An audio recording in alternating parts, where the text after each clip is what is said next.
You ever build something so weird in your backyard that the whole neighborhood stops what they're doing and just stares?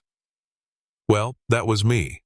The guy who decided to build a full-blown pyramid behind his house in a quiet HOA-controlled suburb. Not a model, not a sandcastle, a 14-foot-high limestone-colored pyramid with real stone bricks, a sealed door, and strange carvings on the side. I called it an art project. The HOA called it a code violation from the depths of Egypt. But this story isn't about the pyramid. It's about what was inside it, and the woman who tried to ruin my life over it. Karen. Now let's rewind. I'm a pretty normal guy, 35, architect, work from home. Bought a modest house at the edge of a fancy HOA community because it was close to work and had a big backyard. Too big, really. Half an acre of flat land, nothing on it but grass, and 0 trees. And when you're an architect with ADHD and too much free time, empty land becomes dangerous. See, during the pandemic, I got obsessed with ancient Egyptian design, like deep dive levels, blueprints, tomb layouts, secret chambers. One night, as a joke, I said to my girlfriend, "Wouldn't it be cool if I built a pyramid back there?" She said, "You won't." Well, that was all I needed.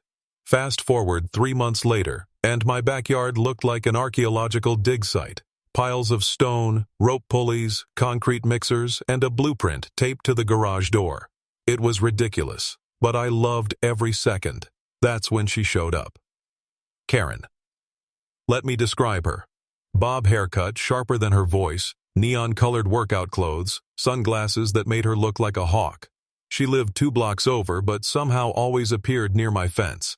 She was the self-proclaimed vice president of the HOA, even though that's not a real thing, and believed she had authority over everything within visual range. And the pyramid? Oh, that thing made her blood boil. I first caught her peeking over the fence one morning with binoculars. Then came the notes. Slipped into my mailbox, left on my car, even tucked under a rock near the construction area. Remove unsanctioned structure immediately. This is not Egypt. You are violating HOA Aesthetic Standards Section 4B. I ignored them. I wasn't breaking any actual rules, not yet. The HOA handbook only mentioned permanent dwellings needing approval. A non-habitable art structure? Technically allowed. But Karen didn't see it that way. 3 days later, I got my first fine, $250 for unauthorized construction. The next day, another fine. Then $500. Then $1,000. They were stacking like bricks in the very thing they hated. And Karen? She was loving it. She'd show up during the day, take pictures, report me. I caught her once actually measuring the pyramid with a laser tool from the sidewalk. It was comical, until it wasn't. One evening, as I was sealing the final stone on the entrance, I noticed something weird. The air around the pyramid felt heavy, still, like the moment before a thunderstorm, but with no clouds in sight. I brushed it off, probably dehydration. But that night, my dog, usually calm, refused to go near the backyard, just stared out the glass door and growled low. The next morning, Karen was waiting. She had a clipboard in one hand, a cop in the other. Apparently, she reported me for building a suspicious structure possibly being used for illegal activity. And because it looked foreign and creepy, she told the officer I might be involved in some kind of cult behavior. The cop looked as confused as I did. "So, you built a pyramid?" he asked, eyes scanning the monolith in awe. "Yeah," I said, "as an art piece. For fun." Karen interrupted, voice sharp like she rehearsed this. "This man has been storing unidentified materials in that structure. He's creating a hazard to the neighborhood, and that dog of his hasn't stopped barking at it." I pointed at my dog, now silent and completely unbothered. The officer stepped closer to the pyramid. He touched one of the stone blocks. "This is real?" "Yep. All handmade. Mortared. It's sealed, though. No entrance." Karen scoffed. "That's because he doesn't want anyone to see what's inside." And that's when it happened. The cop stepped around to the front. I followed. He reached out to the carved stone door, just for show, and gave it a push. I laughed. "It's sealed. No way you're getting in without a..." Click. The door shifted slightly. I froze. That wasn't supposed to happen. The cop stepped back. Did it just unlock? I stepped forward, heart pounding. I didn't design it to open. Another gentle push, and the stone door creaked inward, revealing a dark, musty interior. The officer turned on his flashlight. A beam of white light cut through the black, revealing a narrow hallway made of smooth stone. "What the hell?" I whispered. Karen shrieked. "See? I told you he was hiding something. Probably drugs, or bodies, or—" The cop stepped inside. I followed, swallowing hard. The hallway was only about 10 feet long. At the end was a small chamber, maybe 6 by 6 feet, and in the center was a sarcophagus.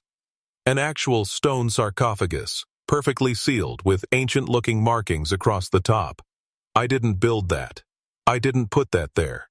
And from the stunned look on the officer's face, neither did he.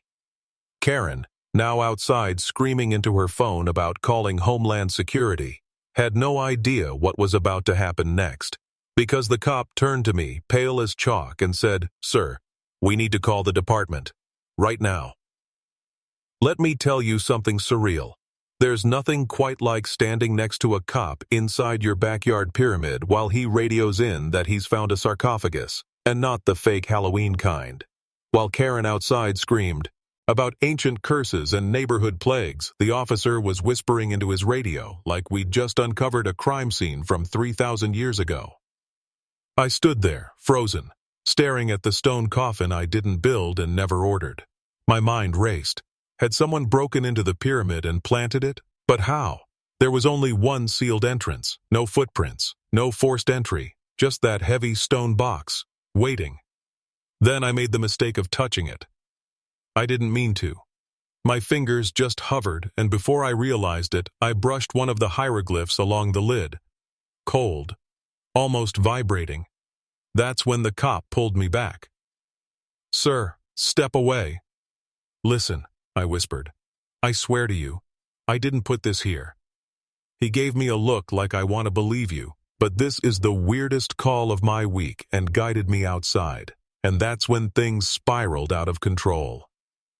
Because Karen, still pacing on her front lawn like she was the director of national security, had already posted photos of the inside of the pyramid. She had somehow zoomed through the door crack and uploaded it all over social media. Caption: "Mysterious pyramid found in suburbs. Cult activity in our community?" By the time the second squad car arrived, there were 3 news vans on the street. By the time the police tape went up, the HOA president was yelling into a megaphone about property values and ancient hazards. And by the time I finally sat down on my porch, the entire block looked like a cross between a crime scene, a circus, and a History Channel documentary. The cops set up spotlights and cameras. 2 guys in suits showed up, probably detectives or possibly historians, I wasn't sure. They had gloves on and immediately entered the pyramid like they'd been trained for this exact moment. And Karen, she had transformed into a full-blown conspiracy theorist. I overheard her say to a reporter, He was strange. No one builds a pyramid for fun. This is how cults start. Have you seen The Mummy? This is how the plague begins." Then she leaned into the camera and whispered, "I saw him bury something back there last week." I didn't. But even if I had, it certainly wasn't a mummy. After what felt like an eternity, one of the suited men emerged from the pyramid. He motioned to the lead officer and said something I couldn't hear. Then they both turned toward me. "Sir," the officer began, "we have a situation. This sarcophagus appears real, possibly authentic. We'll need to call in a team from the university for a full analysis." "Authentic?" I blinked. "As in ancient?" "As in thousands of years old," the suited man added. My jaw dropped. I stared at the pyramid. My pyramid. I had laid every single stone myself. There was no way something had been buried inside without me knowing. "Check this out," the man continued, pulling out his phone. We ran a translation on some of the inscriptions. He showed me a photo of the markings from the sarcophagus lid. The translated text: "He who disturbs the tomb shall awaken that which should never rise." You ever feel the entire world slow down in a single moment? Like your heartbeat is the only sound in your ears? That was me right then. I wasn't superstitious, but even I started to wonder, what the hell did I awaken? By morning, the story had gone viral. Suburban pyramid mystery deepens. Real sarcophagus discovered by architect hobbyist. HOA war turns into archaeological nightmare. The HOA board tried to shut it down. They sent cease and desist letters to the media, claimed I had illegally imported historical artifacts into the neighborhood, tried to fine me $10,000 for causing panic and disturbing community harmony. Karen doubled down. She told anyone who'd listen that she was the one who saved the neighborhood from an ancient evil. She even gave an interview to some paranormal podcast. But the university arrived 2 days later with historians, archaeologists, and even a goose from a museum, and that shut Karen up real quick. They confirmed that the sarcophagus was real, the inscriptions were authentic, and the mummy inside, yes, they opened it, was untouched, wrapped, sealed, and perfectly preserved. I wasn't arrested. Turns out I hadn't broken any major laws, but I did have to let them investigate everything: my home, my garage, my computer. They were trying to figure out how a 2,000-year-old sarcophagus ended up inside a DIY backyard pyramid in the middle of HOA suburbia. Their conclusion? Unknown origin. No shipment records. No tampering. No trace of how it got there. One theory? The pyramid somehow sealed itself around the sarcophagus.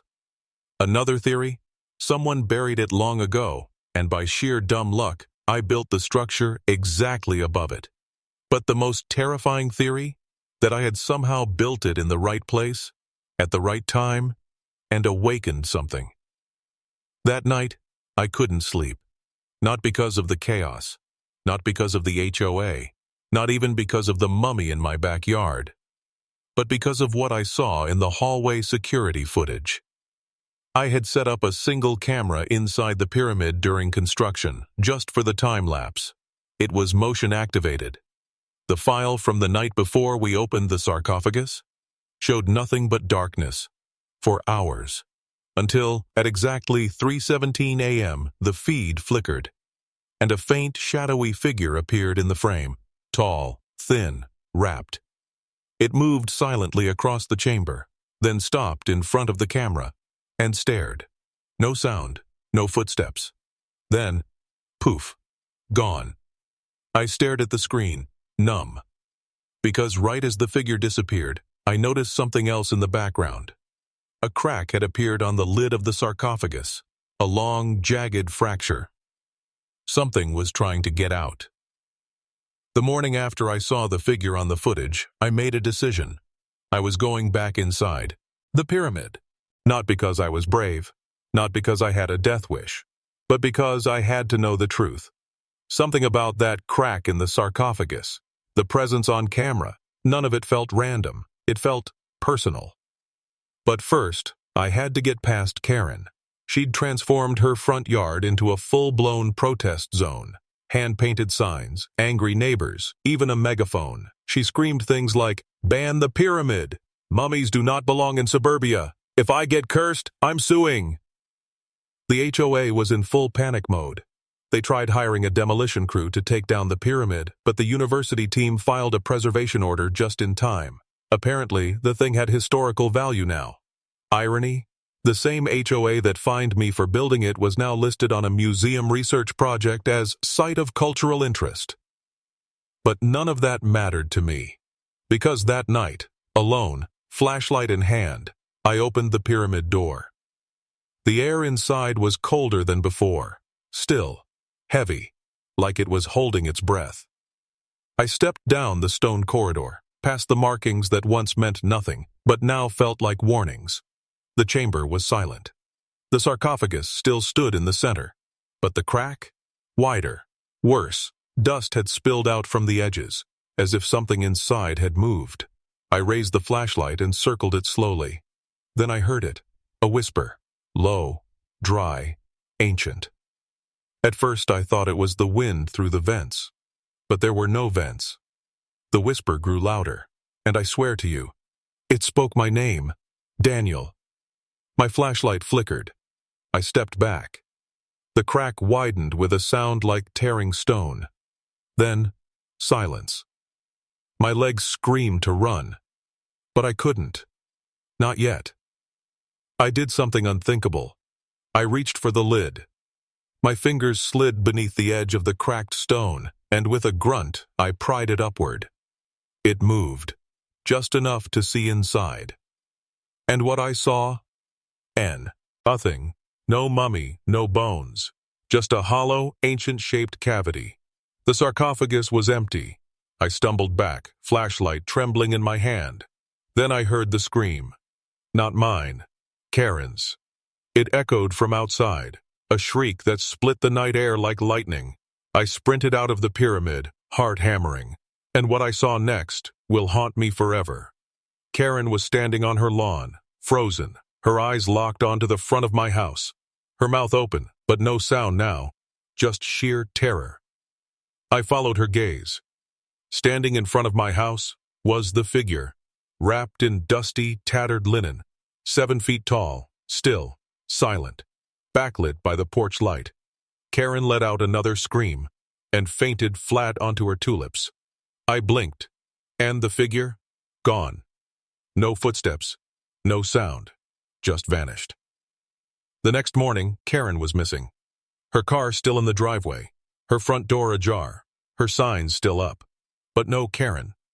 The cops investigated. Her family was contacted.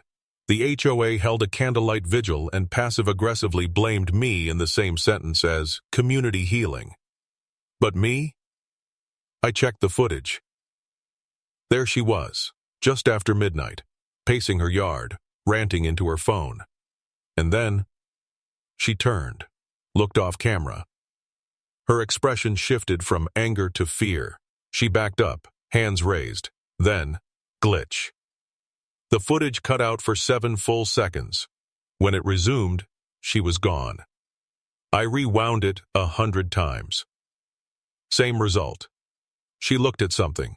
Something came toward her. Then, nothing. Just like the mummy. 2 days later, I received a package. No return address. Inside was a rolled-up parchment, ancient, dusty, with fresh ink scratched in the corner. It read, "Balance has been restored. The gate is sealed. Tell no one." And under that, Karen's signature. I sat there for a long time, not scared, not confused, just stunned. Because I finally understood. The pyramid wasn't a mistake. It wasn't a prank or hobby gone wrong. It was a summons, an ancient structure aligned with something forgotten. Maybe my hands built it, but something older had guided them. It was always meant to be there. And Karen? She was the sacrifice, the cosmic balance, the ancient toll, the price of intrusion, chaos, and control. The HOA dropped all the fines. The university bought the property rights to the pyramid. And the neighborhood never spoke Karen's name again. But every so often, usually around 3:17 a.m., my dog wakes me up, growling at the backyard.